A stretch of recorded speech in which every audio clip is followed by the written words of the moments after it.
Welcome to V3 news. లక్ష్యం సమాజహితం. నేను సత్య. ముందుగా హెడ్లైన్స్. విశాఖ పెందుర్తిలో చంద్రబాబు రోడ్డు షో. అరాచక పాలనకు చరమగీతం పాడాలని పిలుపు.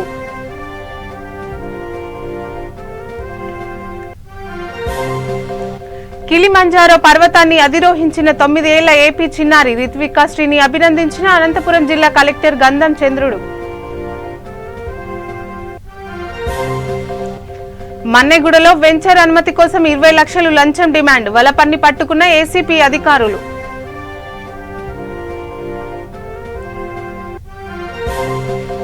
కృష్ణా జిల్లా పామరులో ఘోర అగ్ని ప్రమాదం. 10 పూరి ఇళ్లు దగ్ధం, 12 గొర్రెలు మృతి.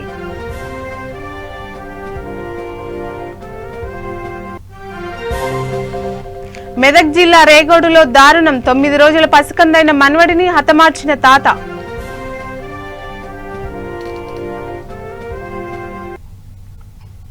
ఇక డీటెయిల్స్. విశాఖ జీఎంఎంసీ ఎన్నికల ప్రచారంలో భాగంగా తెలుగుదేశం పార్టీ జాతీయ అధ్యక్షులు చంద్రబాబు నాయుడు రెండో రోజు గాజువాక, విశాఖ తూర్పు, విశాఖ దక్షిణం, భీమిలి నియోజకవర్గాల్లో రోడ్డు షో నిర్వహించనున్నారు. చంద్రబాబు పెందుర్తిలో రోడ్డు షో నిర్వహించారు. పెందుర్తి, చినముషిడివాడ, వేపగుంట, గోపాలపట్నం జంక్షన్లో ప్రజలను ఉద్దేశించి ప్రసంగించారు. అరాచక పాలనను అంతమొందించి ప్రజాస్వామ్యాన్ని పరిరక్షించుకునే పోరాటం విశాఖ నుంచే ప్రారంభం కావాలని, అందరూ కలిసి పోరాడి రాష్ట్రాన్ని కాపాడుకుందామని పిలుపునిచ్చారు. దోపిడీ రాజ్యం, అరాచక పాలనపై మేధావులు స్పందించి ముందుకు రావాలని అన్నారు.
కిలిమంజారో పర్వతాన్ని అధిరోహించడం రాష్ట్రానికే గర్వకారణమని, శభాష్ అంటూ కిలిమంజారో పర్వతాన్ని అధిరోహించిన చిన్నారి రిత్వికా శ్రీని అనంతపురం జిల్లా కలెక్టర్ గంధం చంద్రుడు ప్రత్యేకంగా అభినందించారు. నగరంలోని కలెక్టర్ క్యాంపు కార్యాలయంలో ఆఫ్రికాలోనే ఎత్తైన పర్వతమైన కిలిమంజారో పర్వతాన్ని అధిరోహించిన రిత్వికా శ్రీ తన తండ్రి Kadapala Shankar, BC welfare DD Yugender, మానవతా రక్తదాతల సంస్థ కన్వీనర్ తరిమెల్ల అమర్నాథ్ రెడ్డితో కలిసి జిల్లా కలెక్టర్ని కలిశారు. తడిమర్రి మండలం అగ్రహారం గ్రామానికి చెందిన 9 ఏళ్ల 7 నెలల వయసున్న చిన్నారి ఆఫ్రికాలోనే ఎత్తైన కిలిమంజారో పర్వతాన్ని అధిరోహించడం రాష్ట్ర స్థాయిలోనే గర్వకారణమన్నారు. చిన్నారి మరిన్ని పర్వతాలను అధిరోహించాలని, భవిష్యత్తులో చిన్నారి పర్వతారోహణకు అవసరమైన సహాయ సహకారాలను అందిస్తామన్నారు.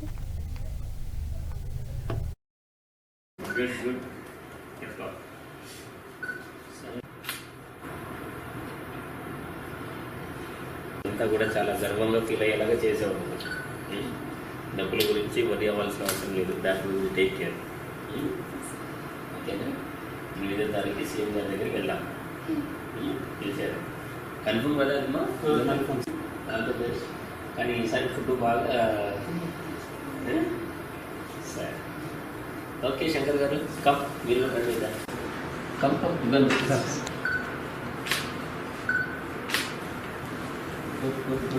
ఓకే, కూర్చో. ఆయన కూడా వస్తారు sir.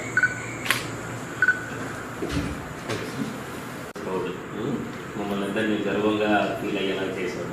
Thank you to you. చేస్తావా?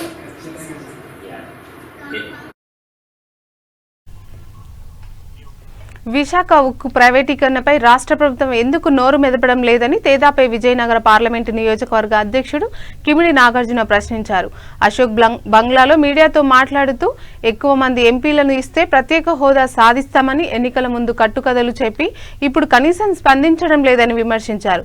మున్సిపల్ ఎన్నికల్లో ఓటేస్తే మంచి చేస్తామని, వేయకపోతే సంక్షేమ పథకాలు తీసేస్తామని బెదిరిస్తున్నారని ఆరోపించారు. తోటపల్లి ప్రాజెక్టుకు నిర్వహణ లేకపోవడంతో విజయనగరానికి నీరందడం లేదన్నారు. మంత్రి, ఎమ్మెల్యే దీనిపై ప్రశ్నించే పరిస్థితి లేదన్నారు. విశాఖ ఉక్కు గురించి మాట్లాడాలండి. విశాఖ ఉక్కు అనేది ఆంధ్రుల హక్కు. 32 మంది ప్రాణత్యాగం చేస్తే ఆ రోజు ఒక భారీ పరిశ్రమ మనకు రావడం అనేది జరిగింది. ఉత్తరాంధ్రకు అసలు చెప్పుకోవడానికంటూ ఏదైనా ఉంది అంటే ఒక భారీ పరిశ్రమ, అది విశాఖ ఉక్కు. మరి ఈరోజు దాన్ని ప్రైవేటీకరిస్తాం అంటున్నారు. ఇది ఎంతవరకు న్యాయం అని చెప్పి మేము అడుగుతూ ఉన్నాం. రాష్ట్ర ప్రభుత్వం దీనిపై నోరు మెదపకపోవడం, మమ అనిపించడానికి ఏవో కార్యక్రమాలు చేయడాన్ని మేము తీవ్రంగా విమర్శిస్తున్నాం. విశాఖ ఉక్కనే కాదండి, దేశం మొత్తం మీద ఏ ప్రభుత్వ రంగ సంస్థ అయినా తీసుకుంటే అది ఒక పౌరుడిది. దాని ద్వారా వచ్చే డబ్బులు, దాని ద్వారా పన్నుల రూపంలో వచ్చే ఆదాయం అంతా దేశ ప్రజల కోసం ఉపయోగిస్తారు. మరి వీటిని ప్రైవేటీకరిస్తే ఎవరికి వెళ్తుందండి ఆ లాభం? ఆ కంపెనీ ఓనర్స్కి వెళ్తుంది తప్ప సామాన్య మానవుడికి వస్తుందా? ఈరోజు విశాఖ స్టీల్ ప్లాంట్లో ప్రత్యక్షంగా 1,00,000 కుటుంబాలు, పరోక్షంగా ఇంకో 4 లక్షల కుటుంబాలు వాటి మీద బతుకుతూ ఉన్నాయి. మరి ఈవేళ ప్రైవేటీకరిస్తే వాళ్ళందరూ ఏమవుతారని కూడా మేము ప్రశ్నిస్తూ ఉన్నాం. 151 మంది ఎమ్మెల్యేలు ఉండి 28 మంది ఎంపీలు ఉంటే మీరు అసలు కేంద్రంతో ఎందుకు పోరాడలేకపోతున్నారు? విజయసాయిరెడ్డి ఎవరండి? విజయసాయిరెడ్డి వచ్చి విశాఖపట్నంలో పాదయాత్ర చేస్తాడా? సీఎం రాలేడా? సీఎం రోడ్డు ఎక్కలేరా? వీళ్ళు ఢిల్లీ వెళ్ళి కేంద్ర ప్రభుత్వంతో పోరాడలేరా? ఒక అఖిలపక్షాన్ని వీళ్ళు ఎందుకు పిలవలేకపోతున్నారు? వీరికున్న చిత్తశుద్ధి ఇంతేనా అని చెప్పి మీ ప్రెస్ ద్వారా మేము ప్రశ్నిస్తూ ఉన్నాం. ప్రజలు దీన్ని గమనించగలరని కూడా మేము అడుగుతూ ఉన్నాం. ఎందుకంటే చంద్రబాబు నాయుడు గారు గతంలో స్వర్గీయ వాజ్పేయి గారు ఉన్నప్పుడు ఇటువంటి పరిస్థితే వస్తే రీస్ట్రక్చరింగ్ కోసం మాకు కొంత డబ్బులు ఇవ్వండి అన్నారు. ఆ రోజు 1300 కోట్లు వస్తే ఈ పరిశ్రమనంతా 1300 కోట్లతో కాపాడారండి. కాపాడితే దానికి కొత్త ఊపిరి వచ్చింది. మరి ఈరోజు ఆ పని ఎందుకు చేయలేకపోతున్నారని కూడా మేము ప్రశ్నిస్తూ ఉన్నాం. మీరు ఓట్ల కోసం రోడ్ల మీదకి వస్తున్నారని చెప్పి నేను వాళ్ళని ప్రశ్నిస్తున్నాను. వాళ్ళు అభివృద్ధి చేయలేక, ప్రజా సమస్యల పట్ల పోరాటం చేయలేక వాళ్ళు ప్రజల మధ్యకు వచ్చి ఏమంటున్నారండి?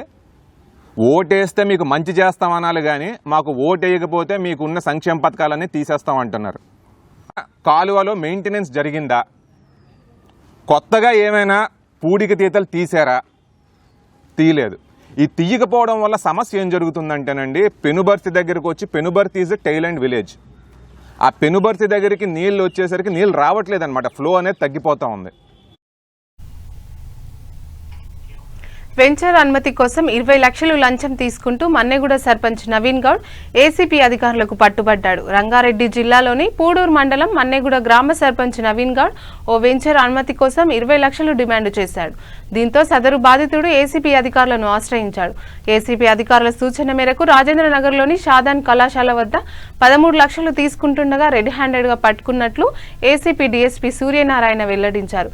కేసు నమోదు చేసి దర్యాప్తు చేస్తున్నామని తెలిపారు.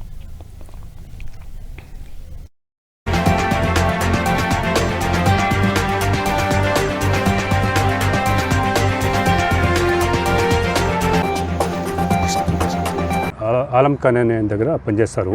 వీళ్ళకి మన్నెగూడ చౌరస్తాలో వాళ్ళకి ల్యాండ్ ఉంది, దాదాపు 27 గుంటల ల్యాండ్ ఉంది. అందులో షాపింగ్ కాంప్లెక్స్ కట్టడానికి హెచ్ఎండిఏ నుంచి కూడా పర్మిషన్ తీసుకున్నారు. ఈ ముజాద్ ఆలం ఖాన్ గారు పర్మిషన్ కూడా తీసుకున్నారు. తీసుకున్న తర్వాత కన్స్ట్రక్షన్ స్టార్ట్ చేస్తూ ఉంటే ఈయన సర్పంచి, మీరు బిల్డింగ్ కట్టొద్దు, నాకు కట్టాలంటే 20 లక్షల రూపాయలు లంచంగా ఇవ్వాలి అని డిమాండ్ చేసిండు.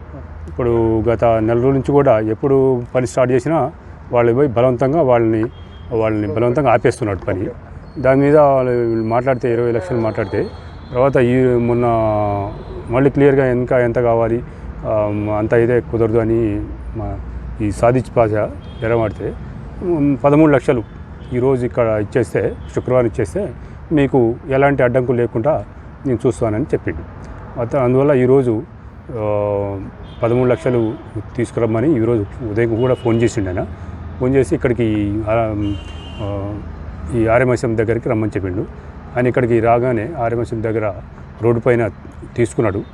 డబ్బులు తీసుకుని ఆడ కారులో తీసుకొని వెంట ఉండగా మేము ఆయన్ని వెంబడించి ఆయన కారుతో పాటు ఆయన్ని పట్టుకున్నాము.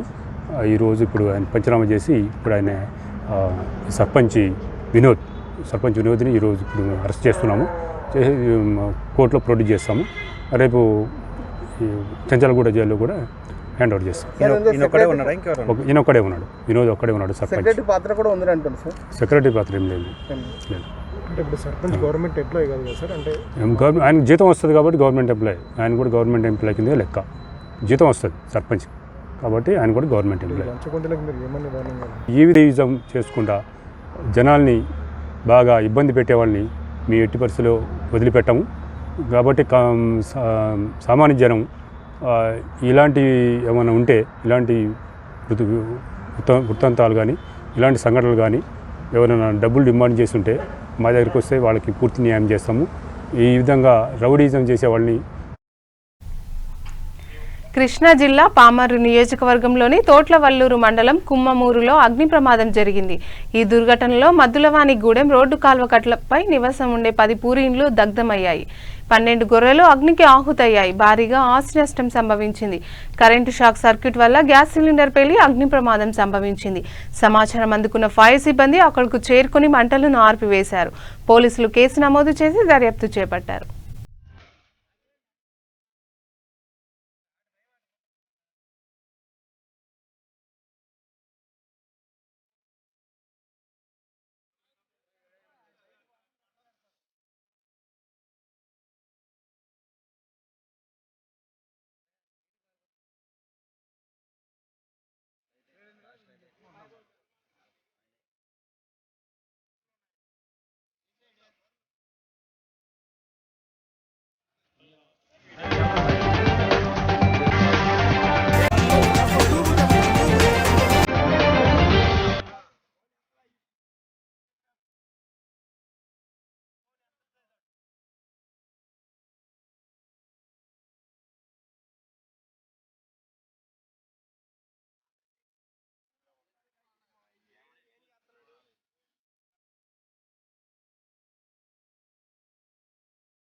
సొంత తాతే 9 రోజుల పసికందైన మనవణ్ణి హతమార్చిన సంఘటన మెదక్ జిల్లా రేగోడులో చోటు చేసుకుంది.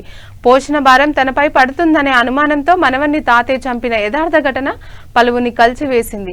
రేగోడులో ఈ నెల 2న పోచమ్మ లక్ష్మణ్ దంపతుల 3వ సంతానమైన 9 రోజుల బాబు అనుమానాస్పద మృతి చెందాడు. 2వ మనవడు అనారోగ్యం పాలవ్వడంతో తనపైనే ఖర్చుల భారం పడిందని, 3వ మనవడి పోషణ భారం కూడా తనపై పడుతుందనే అనుమానంతో 9 రోజుల పసికందును తాతే తాడును మెడకు చుట్టి హత్య చేసినట్లు పోలీసులు విచారణలో తేలింది. నిందితుడు వెంకట్ను అల్లందుర్గ సిఐ జార్జ్ అరెస్టు చేసి రిమాండ్కు తరలించారు. అందువలన ఈ అబ్బాయి కూడా మా మీద పడతాడేమో అనే ఉద్దేశంతో అది బ్రతకడానికి కష్టంగా ఉన్నదనేసి ఈ అబ్బాయిని కూడా పోషించడానికి ఇబ్బందిగా ఉంటుంది కాబట్టి ఎలాగైనా చంపాలనేసి ప్లాన్ వేసుకొనేసి ఆ పండుకున్న సమయంలో ఆ గుండె పిసికి దారంతో చంపడం జరిగింది.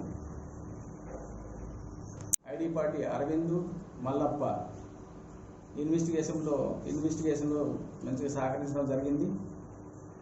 నాకు తోడై ఉండి ఈ కేసుని ట్రేస్ చేయడం జరిగింది. ఈరోజు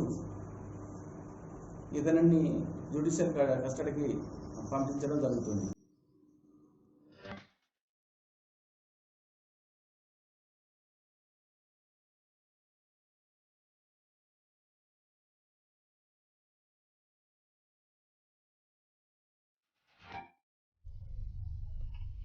ఆరోగ్యశ్రీ ద్వారా సైదాబాద్లోని నైటింగేల్ ఆసుపత్రిలో డయాలసిస్ సేవలు నిలిపివేసినట్టు ప్రకటించడంతో 94 మంది షుగర్ రోగులు ఆందోళన వ్యక్తం చేస్తున్నారు. 18 నెలలుగా 2.8 కోట్ల బకాయిలు పెండింగ్పై వైద్యశాఖ అధికారులకు మొరపెట్టుకున్నా స్పందన లేదని ఆసుపత్రి వర్గాలు తెలిపారు.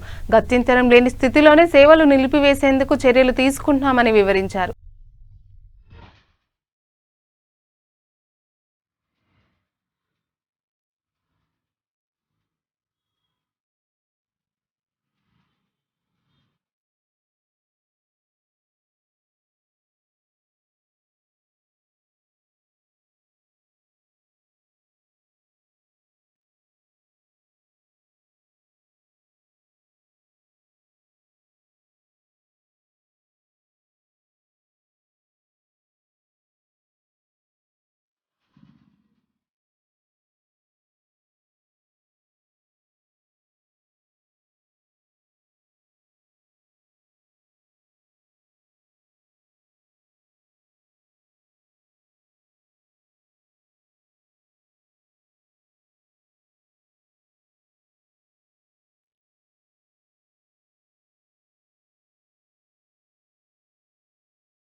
ఆర్థిక ఇబ్బందులతో సతమతమవుతున్న హస్తకళాకారులకు చేయూతనందించేందుకు గాంధీ శిల్ప్ బజార్ 2020ని ఎన్టీఆర్ స్టేడియంలో ఏర్పాటు చేశామని తెలంగాణ రాష్ట్ర హస్తకళ అభివృద్ధి మేనేజింగ్ డైరెక్టర్ శైలజ రామయ్య తెలిపారు. All India exhibition come sales of hand crafts and textiles ఆధ్వర్యంలో ఏర్పాటు చేసిన గాంధీ శిల్ప్ బజార్ ఆమె ముఖ్య అతిథిగా హాజరై ప్రారంభించారు. వివిధ రాష్ట్రాల నుంచి వచ్చిన కళాకారుల స్టాల్లో ఏర్పాటు చేసిన చేనేత ఉత్పత్తులను హస్తకళను పరిశీలించారు. కేంద్ర రాష్ట్ర ప్రభుత్వాలు హస్తకళాకారులకు పూర్తి సహకారాన్ని అందించి ప్రోత్సహిస్తున్నాయని తెలిపారు. దీనిలో భాగంగా వివిధ ప్రాంతాల్లో ఎగ్జిబిషన్లు ఏర్పాట్లు చేయడంతో పాటు వారికి శిక్షణ ఇచ్చి నాణ్యమైన ఉత్పత్తులు చేసేలా సహకారం అందిస్తుందని వివరించారు.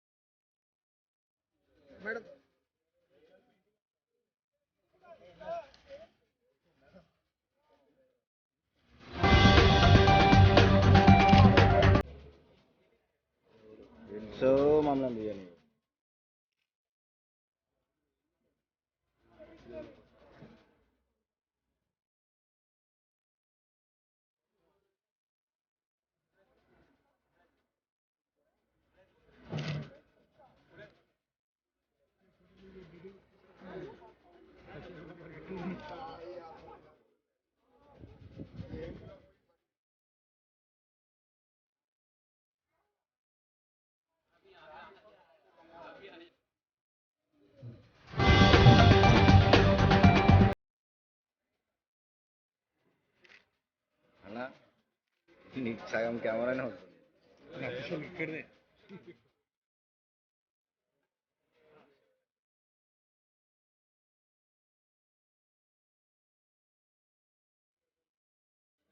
ఇప్పుడు ఈరోజు ఇనాగరేట్ చేయడం జరిగింది. మరియు అయినా ఉన్నటువంటి కరోనా ప్రికాషన్స్ అన్నీ కూడా తీసుకోవాల్సినటువంటి అవసరం ఉంది కాబట్టి మీరు చూస్తున్నారు. మొత్తానికి మేము చేసినటువంటి ఎగ్జిబిషన్లో ఆ ప్రికాషన్స్ని మేము ఖచ్చితంగా తీసుకున్నాము. శానిటైజేషన్తో పాటు ఓపెన్ స్టాల్స్ ఈసారి పెట్టడం జరిగింది.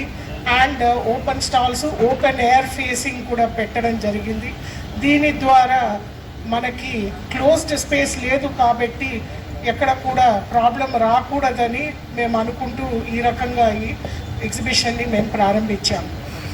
తర్వాత హస్తకళాకారులు ఈ సంవత్సరం చాలా ఇబ్బంది పడ్డారు. మన రాష్ట్రంలో అదేవిధంగా దేశంలో ఎవరికి కూడా అమ్మకాలు లేవు. అందరికి ఉపాధి కోల్పోయారు. కాబట్టి చాలామంది ఒక 4, 5, 6 నెలలు మాకు చేసినటువంటి హస్తకళ వస్తువులు ఎక్కువగా ఒక లగ్జరీ గుడ్గా అందరూ చూస్తారు. కాబట్టి వీటి కొనుగోలు అసలే కాలేదు. మరియు ఈ ఎగ్జిబిషన్ ద్వారా ఈ సంవత్సరము సేల్స్ మెల్లమెల్లగా ప్రతి ఒక్క హస్తకళాకారుడి సేల్స్ని పెంచాలి. ఈ రకంగా మళ్ళీ ఒక్కసారి ఈ రంగంలో ఒక ఊపిరి పోయాలి అని ఒక తపనతోనే ఈ గాంధీ శిల్ప బజార్ ఈరోజు చేయడం జరిగింది. ఇక్కడ వచ్చినటువంటి పబ్లిక్ ముఖ్యంగా కొనే ప్రతి వస్తువు డైరెక్ట్గా ఆ హస్తకళాకారుడు దగ్గర నుంచి కొంటున్నారు. కాబట్టి దీని ద్వారా ఆ హస్తకళకి మరి ఆ కళాకారుడికి ఇద్దరికి వాళ్ళు ఊపిరి ఇచ్చినట్టు, ఉపాధి పోసినట్టు.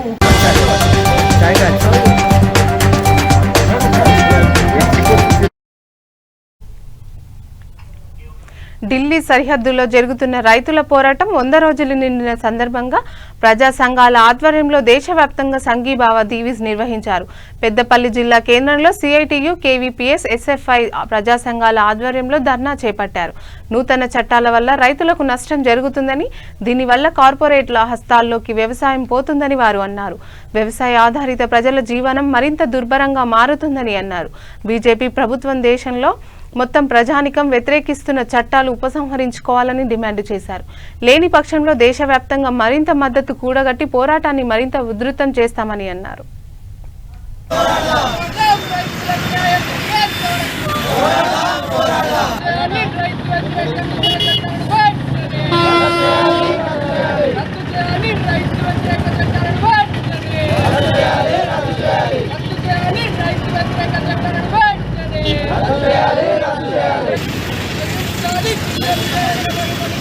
బీజేపీ ప్రభుత్వం ఈ దేశ వ్యవసాయ రంగాన్ని ప్రైవేట్ పరం చేసి రైతులను కూలీలుగా మార్చేటువంటి ఏదైతే 3 నల్ల చట్టాలు తెచ్చిందో ఆ 3 నల్ల చట్టాలను రద్దు చేయాలని, 2020 విద్యుత్తు ప్రైవేటీకరణ బిల్లును ఉపసంహరించుకోవాలని, రైతులు పండించిన ప్రతి పంటకు మద్దతు ధర కల్పిస్తూ పార్లమెంట్లో కొత్త చట్టం చేయాలని డిమాండ్ చేస్తూ రైతాంగ పోరాటం జరుగుతూ ఉంది. ఆ పోరాటం నేటికి 100 రోజులకు చేరుకున్నది. ఈ 100 రోజులైన సందర్భంగా దేశవ్యాప్తంగా అన్ని ప్రజా సంఘాలు ఈ పోరాటానికి సంఘీభావం తెలుపుతూ మద్దతునిస్తూ రాబోయే రోజుల్లో ఈ పోరాటాన్ని మరింత ఐక్యతతో, మరింత ధైర్యంతో ముందుకు తీసుకెళ్లడం కోసం కంకణబద్దులు కావాలని పిలుపునిచ్చినాయి.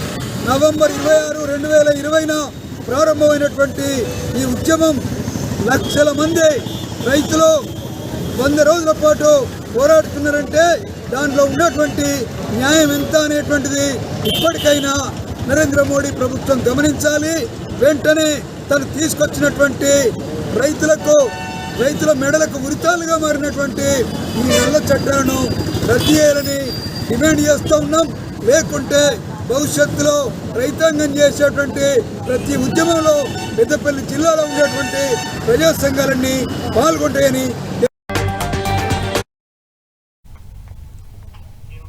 భద్రాద్రి కొత్తగూడెం జిల్లా అశ్వాపురం మండలంలో బీజేపీ పట్టభద్రుల ఎమ్మెల్సీ అభ్యర్థి ప్రేమేందర్ రెడ్డికి మొదటి ప్రాధాన్యత ఇస్తూ ఓటు వేసి గెలిపించాలని కోరుతూ బీజేపీ నేతలు ప్రచారం చేపట్టారు. నెల్లిపాక బంజర, మల్లెలమడుగు, అశ్వాపురం హైస్కూల్, రెవెన్యూ, మండల పరిషత్ కార్యాలయంలో ప్రచారం చేస్తూ పట్టభద్రులంతా ఓటు వేసి గెలిపించాలని విజ్ఞప్తి చేశారు.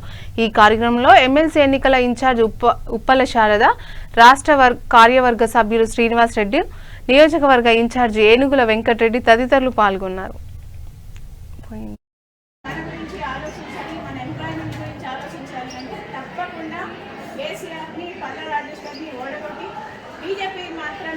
మళ్ళీ మీ గురించి పోరాడుతుంది. మీరు ఇండిపెండెన్స్గా ఉన్న వాళ్ళకి ఎవరు చేసినా వాళ్ళు డబ్బులు తీసుకుని కేసీఆర్తో మళ్ళీ జోడీ చేస్తారు తప్ప ఎవ్వరు కూడా పోరాడరు.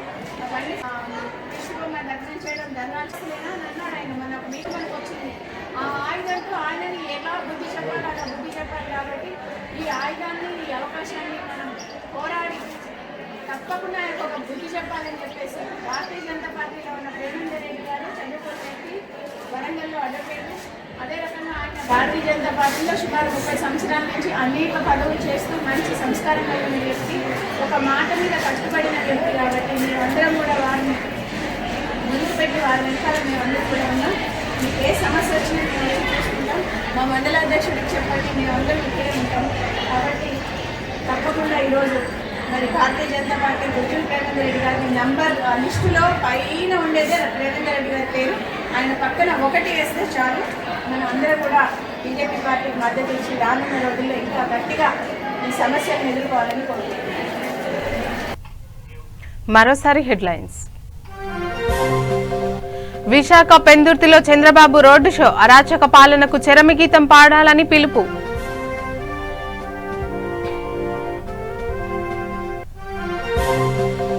కిలిమంజారో పర్వతాన్ని అధిరోహించిన 9 ఏళ్ల ఏపీ చిన్నారి రిత్వికా శ్రీని అభినందించిన అనంతపురం జిల్లా కలెక్టర్ గంధం చంద్రుడు. మన్నెగూడలో వెంచర్ అనుమతి కోసం 20 లక్షలు లంచం డిమాండ్, వలపన్ని పట్టుకున్న ఏసీపీ అధికారులు.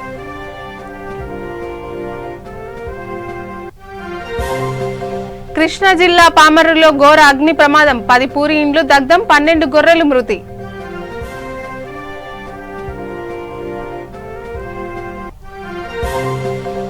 మెదక్ జిల్లా రేగోడులో దారుణం, 9 రోజుల పసికందైన మనవడిని హతమార్చిన తాత. ఇక ఇంతటితో ఈ వార్తలు సమాప్తం. చూస్తూనే ఉండండి V3 న్యూస్, లక్ష్యం సమాజహితం.